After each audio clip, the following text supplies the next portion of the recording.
Hello, I'm Callie Augustin. I'm Jake. Read. And here is our group project. So before we go into the ethical decision that we had to make, I wanted to talk about the background here of where exactly is this all happening. So where our situation is taking place is 1960 in Birmingham, Alabama.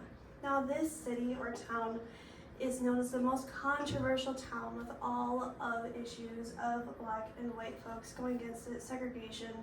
This is the highlight of what is going on here. So the population is about 340,887 people, so it's a huge city, lots of people, all different types, all different races. Once again, the highlight of segregation was going on in this town alone. Now they did even outlaw the NAACP, and then riots followed from that. So like I said, segregation was at the rise, and it is known as a very controversial town regarding to that. Now this is also where the Bethel Baptist Church was found as well, and at that point that's where Klansmen were castrating black men too. And then there was also 17 unsolved bombings around one point in 1963, and at that point it was referred to Birmingham at that time. Now as stated, this is a very highly segregated city, so a lot of those racial injustices did occur, and we did not see exactly the light of law at that point. So let's talk a little bit more about our situation. So a black woman was accused of drinking from a whites-only fountain, and the evidence was there. So the woman confessed that, yes, I did it, I drank out of this, like that is exactly what I did. Now the thing is, the jury had to agree to uphold the law of the land, yet everyone on the jury agrees that segregation is wrong. Now obviously this is something that most likely wouldn't have occurred, back in 1960 in Birmingham, but this once again is an ethical situation. So at that point, everybody agreed that the woman was right for doing what she did, but they also promised to uphold the land. Now, it was very difficult to find laws that were actually outlined regarding the use of public fountains. Now, there are around 2 pages or so from Birmingham that I did find from, I believe, the 1955 or so, so a little bit beforehand, that was talking more about just like, not exactly public places, but restaurants and along those lines. Now, Alabama did also not have a certain law that I could find as well regarding the use of water fountains, so more so it was something that was deemed as, well, you're just not supposed to do that, and maybe the United States had one that I could not find at that point as well. But this is the closest one that I could find regarding the use of a restaurant or other places, and it had to be, once again, separated by white and colored persons. Now, a similar event that was a little close to what our situation was Bloody Tuesday. So on June 9th of 1964 in Tuscaloosa, Alabama, John Lewis led around 600 members downtown to use the fountains and the bathrooms. So 70 law enforcement officers and 500 Klan members did fight back, and they did hide in the African Baptist Church, and the police smashed windows, used tear gas. Over 100 people were arrested, 33 were hospitalized, and no accountability for what happened ever occurred after. Okay, and for the frameworks that we used when we talked about what our decision was going to be with the jury, the frameworks that we used were both invitational rhetoric and dialogical ethics, and the way that we used these were the main components of them, where communication honored the value of all participants. So everybody talked, everybody had their side of the story or what they wanted to do with the decision. We instilled mutual respect and equality with that, letting everybody talk, letting everybody have an opinion. And none of us wanted to win the decision. Instead, we listened to one another rather than trying to change others' beliefs, and we let everybody talk. And the aftermath of using these frameworks we were able to come to our decision very quickly and easily with the use of invitational rhetoric and dialogical ethics. We came up, I think, with like 5 minutes of talking about it. And what was important after we talked was, after reading the prompt and discussing with one another, we decided that we wanted to do what we thought was right. Whether the woman drank from the fountain or not, we believed that this should not have been a crime. Okay, so our group decided to declare the woman innocent, even though she technically broke the segregation law. And we made this choice because we believe that not all laws are fair, and sometimes people have moral duty to stand up against unfair laws. So for the short-term effects, it will send a strong message to the community and the courts. It will show that ordinary people don't have to support unfair laws, and the choice could inspire others to speak up and join the civil rights movement. This idea is called jury nullification. It means the jury can use their conscience to say not guilty if they believe the law itself is wrong. But there will be some negative reactions. Some people, especially in the 1960s Birmingham, where segregation was common, they might get angry. So they could see this as a jury breaking the rule of law, which might cause conflict or mistrust in the justice system. But for the positive effects, our verdict could encourage others to question unfair laws and stand up against racism. It will show that everyday citizens have power and that moral courage matters. So for the long-term effects, our decision could help push society toward progress. Even small acts of conscience like this incident can slowly change public opinion and influence lawmakers to rethink unfair laws. So our verdict might cause tension at first, but it could also help society move closer to equality and justice. And that's all. Thank you. Thank you. All right, so questions? I have a Comments? question.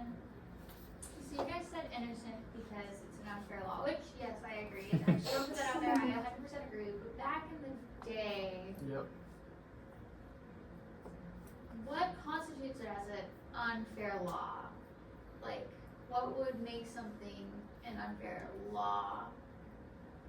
Because then wouldn't that question, couldn't someone be like, oh, well, I hit the cyclist because it's an unfair law that I have to stop for them, you know? Mhm. But morally, do you believe that though? Or are you just trying to get away with it? Well, those people have also, you know, the Klans members who were absolutely atrocious and horrible and disgusting people, they were morally with it. They morally believed in it. So I'm just curious on what unfair law would mean back then. But that, Yeah, how do you assess an unjust law? yeah. I mean, we can all think about this. It's not just like you three, but No, like yeah, I'm also thinking about it. has thoughts. How do you decide which law is unjust? What if you just, I mean, what if you didn't like the speed limit? You thought it was annoying. You like to drive fast, and you're on a jury. Someone's getting, you know, somehow charged for driving too fast. Is that an unjust law? Like, how do you? Where's the boundary? It's a good question. I'd say more so when it refers to human rights. So, I mean, just because the speed limit is 55 and you don't like that, I mean, it's not limiting your human rights whatsoever. It's just that you're upset with it. But if it's something that is like, yeah, you know, we have like double the amount of white fountains throughout the entire town and you have to walk 2 miles down to a black only fountain, and maybe you're already dehydrated and you're already fighting for your life, is trying to get through the whites only area. Obviously that is a threat to your human rights, and that's something that the United States is based on too.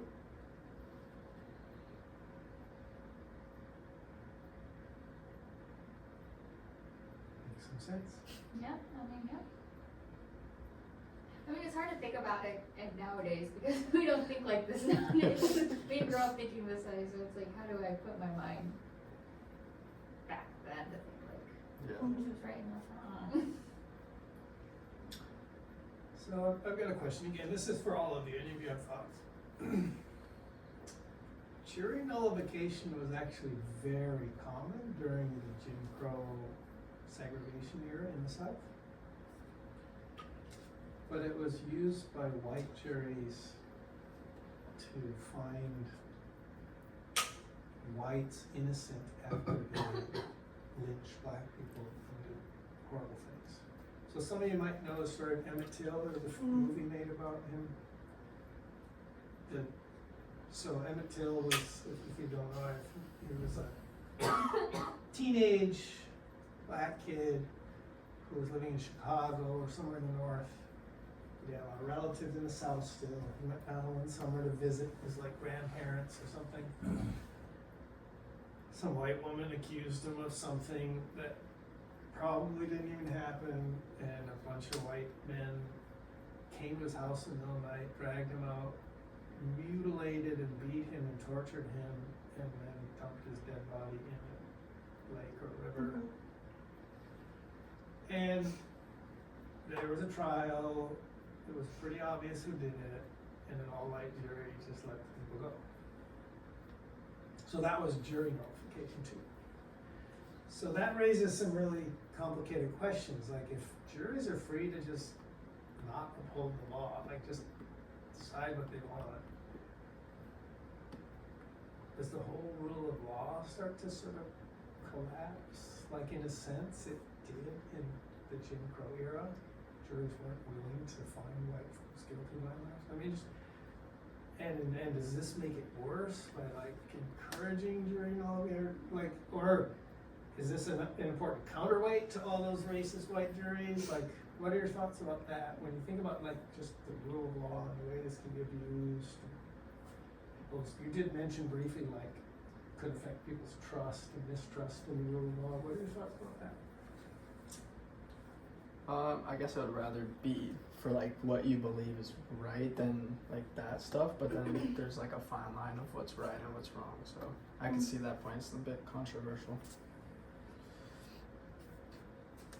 Any other thoughts? I think that's why we have what we have now, where you have to like go through so many questions about jury duty. I mean, even if you get called for jury duty, if you say, I don't want jury duty, they're 9 times out of 10 not gonna call you back. Like, they're so, because I think that was why, is that so many people were just letting these people go because, you know, what X, Y, and Z reasons, so, but yeah, I don't know about this time, back in the day when it was, you know, all just white people. There was never black people on the jury, there was never any other race on the jury. I don't even feel that like certain white people on the jury, like you couldn't be Irish on a jury or anything.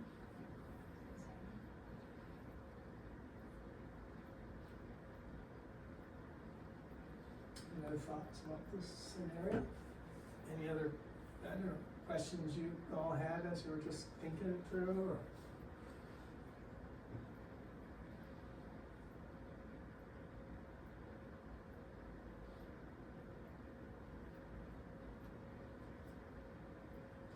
When you were researching, was there anything that showed the unfair law, like where that actually happened? No, Okay, there was I'm just nothing curious. in particular. That's what I was looking at. So the closest one was it was Millennium Tuesday, where people actually were using it, but it was not just one person. It was a huge variety. No, I was so. wondering if like anybody got off by saying, "Oh, this is an unfair law," you know, like kind of like No. how they're. Oh, okay. No. I don't even know. No, but all of them were arrested. So Okay. So here's another consideration. So some of these protests, like the one you did describe, that led to some violence and arrest. In some of those cases, the purpose of violating the law and drinking from the fountain was actually to get arrested in order to attract attention from the media, in order to like show the public how unjust the situation is. Especially like the national public. Maybe everyone doesn't live in the South, doesn't believe in Jim Crow laws, and they see this happening, people getting beaten up, arrested, and they're outraged, and they pressure the Congress to, So that was a motivation, a strategy behind a lot of protests. So if this woman was trying to do that, would that affect your decision as a jury? I feel like this would be a bigger headline, like the jury nullification, and I feel like it would cause like a bigger movement than that would, but I think it matters who it really was too. So it's like someone from the south who, I mean, doesn't have that much push or pull in society. It's like, yeah, I'm just gonna go do this, make some attention versus, let's say, someone who comes down from the north and purposely gets arrested, who may be a part of a larger organization. Then obviously that's when you're going to get the north attention as well. So I think, like I said, I think it depends on who it is. Isn't that what happened with Rosa Parks? Like she was kind of like she wasn't a prominent, you know, lady, and she wasn't from the north, but she's still, I mean, her name's told years later. I think she died, I want to say like maybe a decade ago. Yeah, it wasn't People that are long still ago. yeah, people are still learning. Her name was told in every single history book ever. Mm. But she wasn't like a prominent, she wasn't like, you know, prominent like MLK or Malcolm X or anybody like that. So I wondered, she could be doing things just like Rosa Parks kind of did.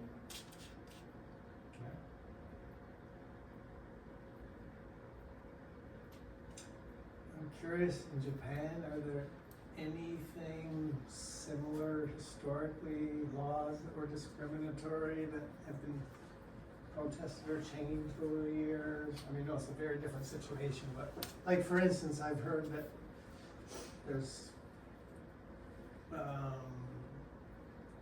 a lot of Japanese people don't think well of Koreans. I don't know if that's true still or how true it was, but that Koreans who live in Japan face certain like double standards and restrictions. I'm curious where, you know, like what's happening in Japan with some of these things. Yeah, so the racism against Korean people, I think until like a few decades ago, it was a big problem. There's also other racism, like they call it buraku, which is like people who used to work in so-called dirty jobs, like people who kill animals. So like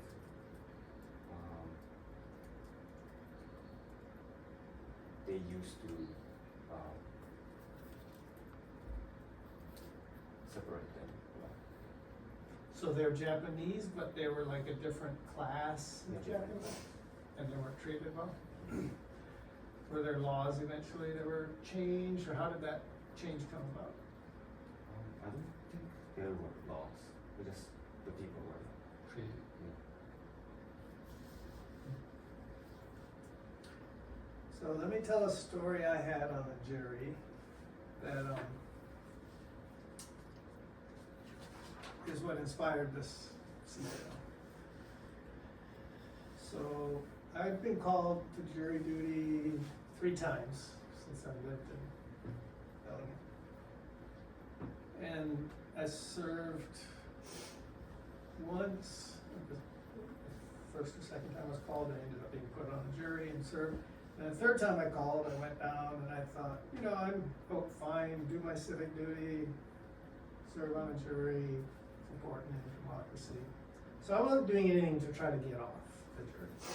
But they have a selection process, you've probably seen this on TV or whatever, right? So there are 40 people who are called in as the potential jury pool.